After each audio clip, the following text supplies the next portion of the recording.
ayol kishi homiladorlik davrida Qur'onni ko'p o'qisa, Allohning zikrida ko'p bo'ladigan bo'lsa, mana shu tug'ilgan bolaga bu narsani albatta ta'siri bo'ladi.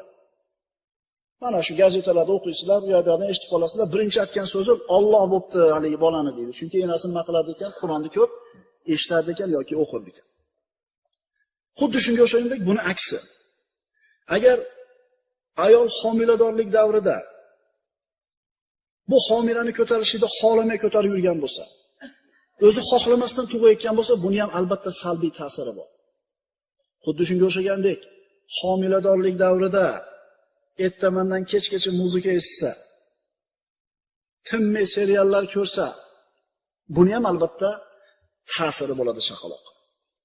Shuning uchun farzand ko'rishlik arafasida turgan birodarlarimizga aytadigan gap, qulog'iga ko'proq kelinlarda Allohning zikri, Qur'on tilovati kirsin. Albatta bu narsani ta'siri bo'ladi.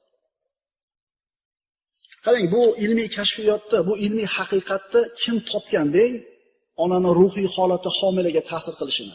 Dindan, diyonatdan, islomdan uzoq bo'lgan kofir olimlar topgan bu narsani. Ta'sir qilar ekan deyishdi.